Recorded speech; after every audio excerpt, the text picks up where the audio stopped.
I want to bring in Charlene Richard, who is joining us now. Thank you so much for being here. I know that you were at the Capitol earlier today, and you had a chance to listen to at least some of the King's speech. No direct mention of Epstein survivors, at least not by name. And I wonder, had you been hoping or anticipating that? Give me your sense of what you thought of that.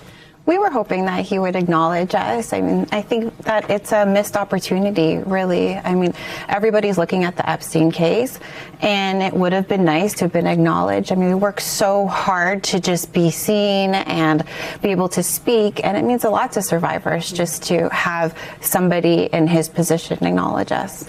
Did you have any anticipation, or were you surprised that there was not a meeting? The palace had suggested that the king did not want to do anything that would be prejudicial potentially to UK-related police investigations into Epstein cases across the pond overseas. Disappointing to you? Did you expect that? What was your sense there? I was disappointed, but honestly, it was expected. I mean, they are royalty, and however, it would have been nice if they did acknowledge us, but it's a missed opportunity. When we talk about opportunities overseas, in particular with, of course, now former Prince Andrew, who was stripped of his title under pressure, as you well know, from his connections to Epstein, the British ambassador, former British ambassador to the U.S., Peter Mandelson as well. Obviously, both of them arrested on, from what we understand, suspicion of misconduct in public office. They've denied any wrongdoing related to Epstein.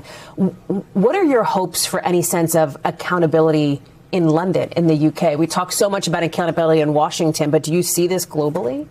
Yeah, we are hoping for accountability and transparency in the UK, and we're hoping that they put pressure on America. The King did speak a lot about America and the UK joining together and different things, and it would be nice if they joined together on this fight against sex trafficking, really. I mean, this is a global problem, and it needs to be addressed, and all of the ways that it happens to people in the UK, and they should really support the survivors in the UK.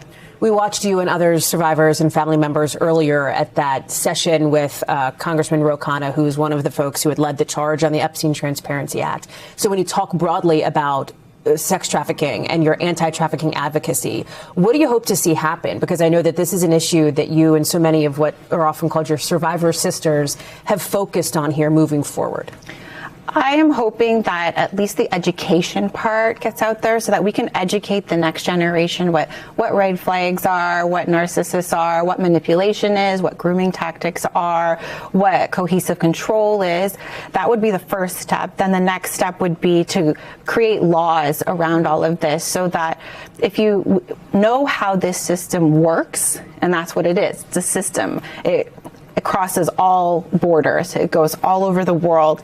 And if we know how it works, then we can help stop it. And we can stop it before it even starts, like financial institutions and all kinds of the universities and what we see, all of these things, we can help stop this from happening if we create laws. Charlene Richard, thank you so much for being here. I know another visit for you in Washington, your tireless advocacy against sex trafficking. We really appreciate your time. Thank you.